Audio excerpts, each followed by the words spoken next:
Imagine a human brain developing in an environment where silence does not exist.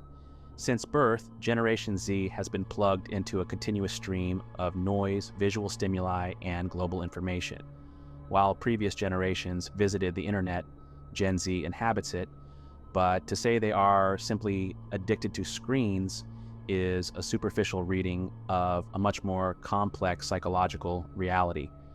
Today, we are dissecting the cognitive and emotional architecture of the first true digital natives to understand not just what they do, but how they actually think.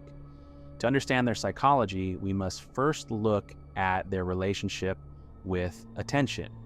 You might have heard the statistic that Gen Z has an attention span of about 8 seconds. However, psychologists argue this isn't necessarily a deficit, but rather a sophisticated filter.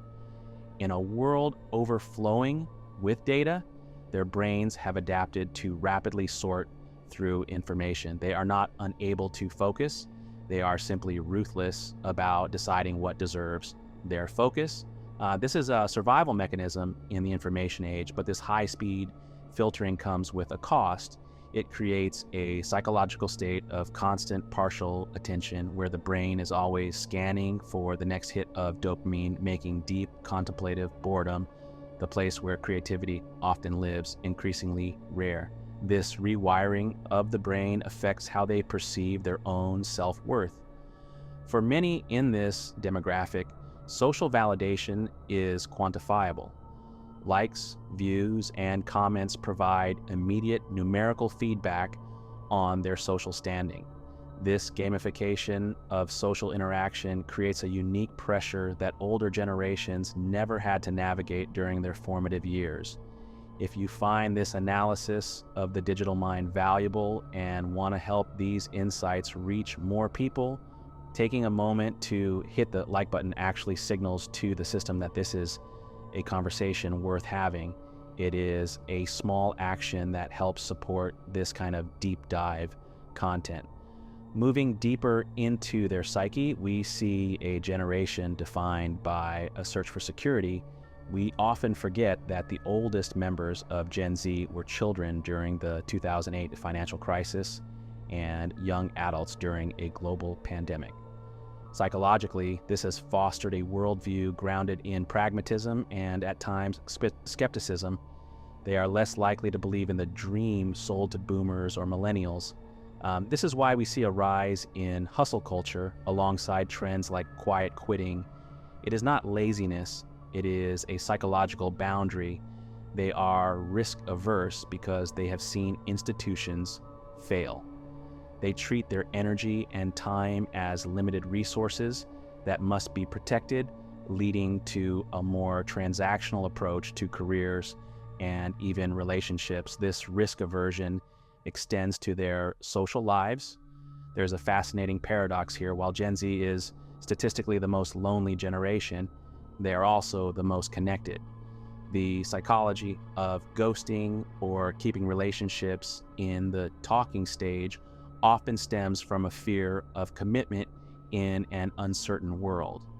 Why lock yourself down when there is an illusion of infinite choice just a swipe away?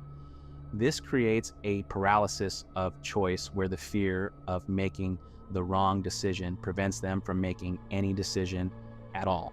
Furthermore, their humor offers a window into their collective mental state. Gen Z humor is often described as absurdist, surreal, or nihilistic. Psychologically, this is a classic coping mechanism. When the world feels chaotic with climate anxiety and geopolitical instability looming, humor becomes a way to detach and process the absurdity of existence. It is a way of saying, the world is on fire, so we might as well laugh at it. There is also the critical topic of mental health. Gen Z has effectively bridged the gap between having a feeling and articulating it. They possess a high emotional vocabulary. However, some psychologists question if this hyper-awareness has a downside.